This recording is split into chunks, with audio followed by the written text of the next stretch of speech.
Assalamualaikum warahmatullahi wabarakatuh. Kaifahalukum anak-anak kelas 4? Semoga kita semua selalu diberikan kesehatan serta mendapatkan limpahan rahmat dan taufik dari Allah Subhanahu wa taala. Amin amin ya rabbal alamin. Nah, tidak terasa kita bertemu kembali ya. Pada kesempatan pagi hari ini, Bapak akan memberikan materi tentang sejarah kebudayaan Islam khususnya di kelas 4 pada pertemuan ketiga semester 1 tahun pelajaran 2020 dan 2021. Untuk itu, Bapak harapkan kepada anak-anak kelas 4 agar menyimak materi ini dengan sebaik-baiknya dan mencatat hal-hal yang dirasa perlu khususnya di buku catatan SKI. Nah, anak-anak kelas 4A, B, C, dan D, pada pagi hari ini Bapak akan memberikan materi tentang ketabahan Nabi Muhammad SAW dalam berdakwah. Nah, sebenarnya materi ini sudah Bapak sampaikan pada pertemuan kedua kemarin, tetapi Bapak akan mengulangnya sedikit, tujuannya untuk menambah dan menguatkan kembali ingatan pian. Ada yang masih ingat dakwah yang dilakukan Nabi Muhammad SAW dilakukan secara apa? Nah ya, Nabi Muhammad melakukan dakwah secara sembunyi-sembunyi. Nah, dakwah secara sembunyi-sembunyi ini hanya disampaikan kepada sanak keluarga dan para sahabat lainnya, termasuk as-sabiqun al-awwalun. Jadi dakwah secara sembunyi-sembunyi ini langsung diperintahkan Allah Subhanahu wa taala kepada Nabi Muhammad SAW dalam Al-Qur'an surah Al-Muddatsir ayat 1 sampai 7. Mari sama-sama kita baca ya. A'udzu billahi minasyaitonir rajim. Bismillahirrahmanirrahim. Ya ayyuhal muddatsir qum fa'anzir wa rabbaka fakabbir wa thiyabaka fatahhir warrujza fahjur wa la tamnun tastakthir wa li rabbika fasbir. Shadaqallahul azim. Nah, dengan turunnya Quran surah Al-Muddatsir ayat 1 sampai 7 tadi, maka Allah Subhanahu wa taala langsung memerintahkan kepada Nabi Muhammad sallallahu alaihi wasallam agar berdakwah secara sembunyi-sembunyi. Sekarang kita lanjut ya. Orang-orang yang termasuk ke dalam as-sabiqun al-awwalun diantaranya. Nah, pada pertemuan kedua kemarin sudah kita bahas tentang as-sabiqun al-awwalun. Ada yang masih ingat? Ya, as-sabiqun al-awwalun adalah orang-orang yang pertama memeluk atau masuk ke dalam agama Islam. Adapun diantaranya adalah Bapak sebutkan ya. Yang pertama itu ada Khadijah binti Khuwailid, yang merupakan istri dari Nabi Muhammad SAW. Yang kedua ada Ali bin Abi Thalib, yang merupakan saudara sepupu dari Nabi Muhammad SAW. Kemudian ada Abu Bakar, kemudian salah satu sahabat karib atau sahabat dekat dari Nabi Muhammad SAW.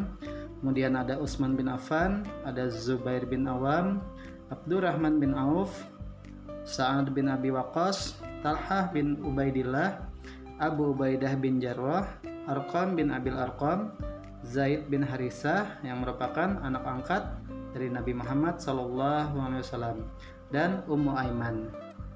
Nah, mereka inilah yang termasuk ke dalam golongan as-sabiqun al-awwalun. Bapak lanjutkan ya.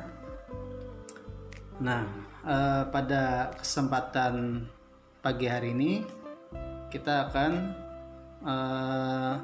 memasuki materi berikutnya, yaitu tentang dakwah Nabi Muhammad SAW secara terang-terangan.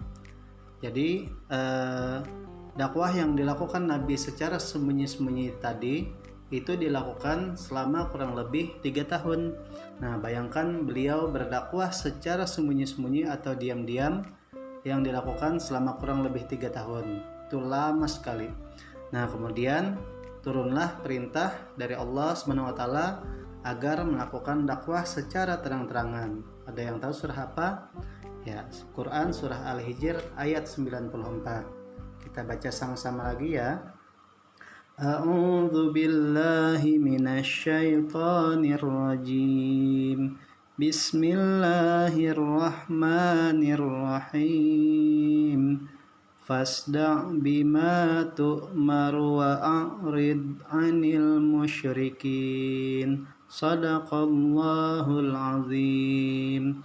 Nah, dengan turunnya Quran surah Al-Hijr ayat 94 tadi, maka Allah SWT memerintahkan langsung kepada Nabi Muhammad SAW agar berdakwah secara terang-terangan.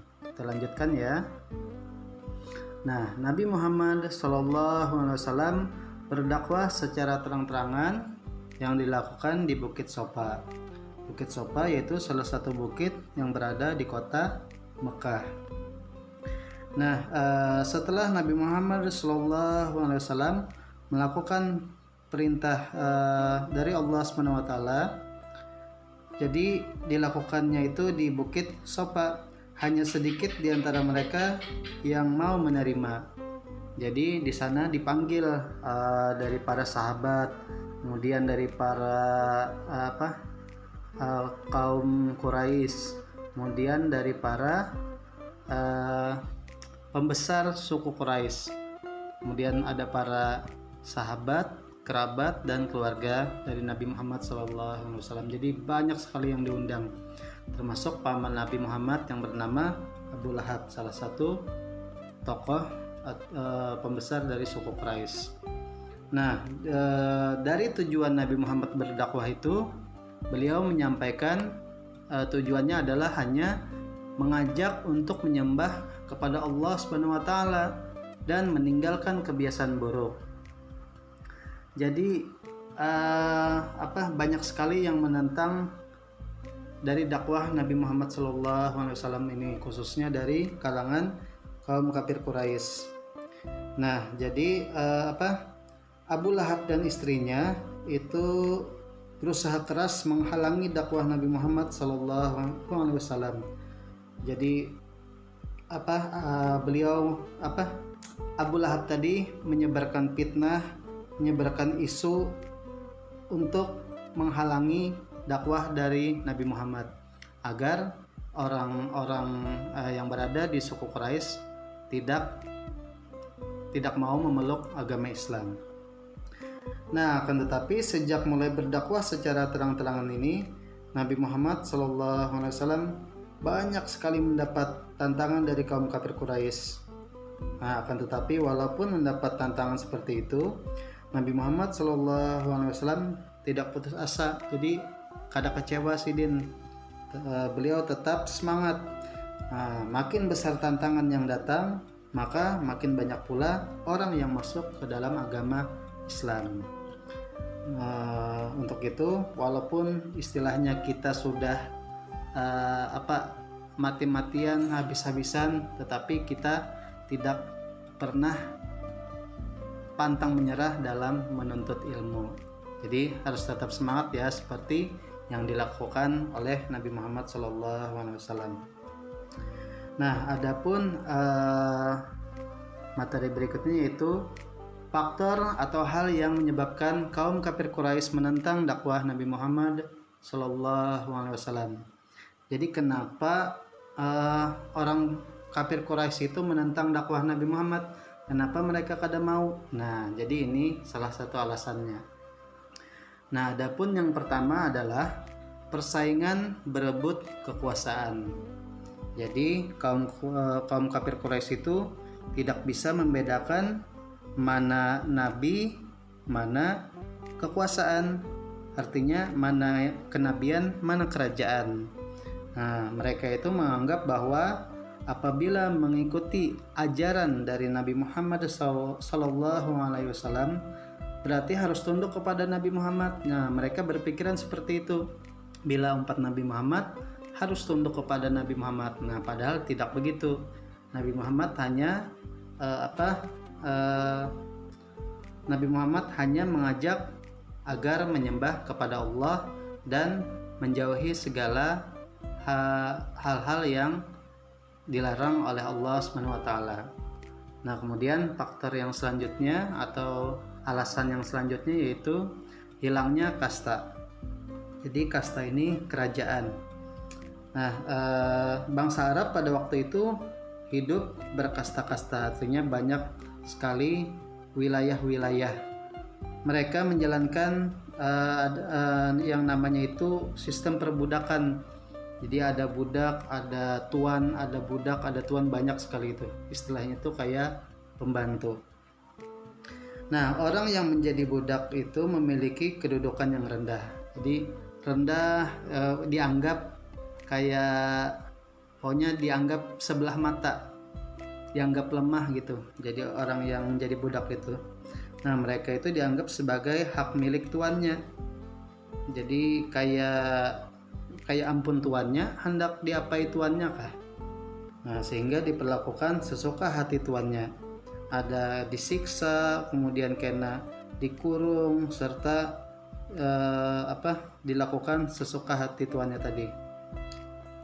Kemudian budak-budak tadi juga dijual belikan. Nah, padahal Islam melarang agar tidak memandang manusia itu sebelah mata. Ajaran Islam itu mengajarkan bahwa sesama manusia itu kedudukannya sama, derajatnya sama, karena yang membedakan hanyalah iman dan ketakwaannya saja. Nah, kemudian alasan yang berikutnya yaitu takut akan hari bangkit. Nah, inilah yang merupakan yang ditakuti oleh kaum kafir Quraisy untuk masuk ke dalam agama Islam. Jadi kita kan sudah tahu bahwa salah satu ajaran agama Islam yaitu mempercayai adanya hari kiamat. Nah, mereka takutan. Nah, kenapa takutan? Karena apabila kan di dalam Islam itu apabila kita melakukan dosa sekecil apapun, nah itu akan dibalas nanti di akhirat. Walaupun dosanya walaupun perbuatannya tidak kelihatan. Kayak apa contohnya kada kelihatan, Pak? Nah, contohnya misalnya menyambat dalam hati yang kada baik.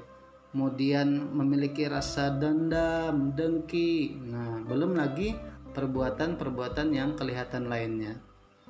Jadi, apabila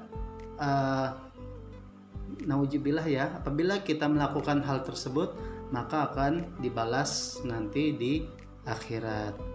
Nah, makanya Islam mengajarkan untuk selalu berbuat kebaikan agar kita juga mendapatkan kebaikan nanti di akhirat. Salah satunya yaitu surga. Nah, mereka kaum kafir Quraisy ini takutan masuk agama Islam. Kenapa takutan? Nah, karena mereka terbiasa sudah dengan perbuatan mereka, yaitu senang ketujuh menganiaya, termasuk menyiksa para budak tadi atau pembantu tadi. Judi, kemudian hamar, kemudian menyembah berhala. Jadi takutan dibalas di akhirat, makanya mereka tidak mau masuk agama Islam. Nah, yang selanjutnya yaitu hilangnya perdagangan patung. Jadi kan di kota Mekah itu dulunya terkenal dengan perdagangan patung, khususnya di sekitar Ka'bah. Jadi sebelum Ka'bah itu dijadikan tempat ibadah sampai sekarang, dulunya dijadikan pasar, orang berjualan patung, tujuannya untuk disembah. Nah, baru setelah datangnya Nabi Muhammad SAW, baru patung-patung itu disingkirkan dan sekarang menjadi Mekah yang sangat megah dan besar dan menjadi salah satu kiblatnya umat Islam. Nah, jadi agama Islam yang dibawa oleh Nabi Muhammad SAW itu kan melarang manusia untuk menyembah berhala, karena itu perbuatan musyrik, yaitu menyekutukan Allah. Nah, dengan demikian penjual-penjual patung itu merasa rezekinya terhalang. Jadi bilanya masuk agama Islam, maka orang tidak akan lagi menukar patung tadi. Nah, jadi mereka tidak mau, bahkan menentang dakwah Nabi Muhammad kalau takut hilangnya perdagangan patung. Nah, kemudian alasan yang selanjutnya yaitu hilangnya kebebasan mereka atau kebebasan kaum kafir Quraisy. Kan mereka itu hidupnya tadi bebas, ada judi, kemudian mabuk, kemudian memperjualbelikan budak, kemudian menyembah patung, banyak lagi, pokoknya tidak ada larangan. Nah, sehingga mereka takut kalau hilangnya kebebasan mereka. Padahal semua yang dilakukan mereka itu merupakan larangan dari Allah Subhanahu wa taala. Makanya zaman dulu itu disebut dengan zaman jahiliyah atau zaman kebodohan. Nah, dengan datangnya Nabi Muhammad SAW, maka menjadilah zaman terang benderang, ya, yang bisa kita rasakan sampai saat ini. Nah, alhamdulillah anak-anak kelas 4A, B, C, dan D, materi kita cukup sampai di sini dulu ya. Nanti akan kita sambung lagi dengan materi dakwah Nabi Muhammad SAW beserta para sahabatnya. Jadi nanti akan ada para sahabat yang juga ikut berdakwah kepada bersama Nabi Muhammad SAW. Untuk itu terus belajar sejarahnya ya, terutama sejarah kebudayaan Islam, dan juga belajar materi-materi yang lainnya. Nah, terima kasih Bapak ucapkan. Alhamdulillah, sampai bertemu kembali pada pertemuan berikutnya, dan jangan lupa untuk mencatat atau dirangkum ya, merangkum hal-hal yang perlu kalau nanti suatu saat akan ada Bapak beri latihan maupun ulangan. Nah, terus semangat pembelajaran jarak jauhnya. Walaupun kita tidak dapat bertemu, tetapi kita bisa mendengarkan maupun melihat langsung nanti melalui video-video yang akan dibagikan oleh guru kalian. Kita berdoa bersama-sama semoga keadaan ini cepat berlalu sehingga kita dapat kembali bertemu. Oke, see you again. Bapak ucapkan terima kasih. Wassalamualaikum warahmatullahi wabarakatuh.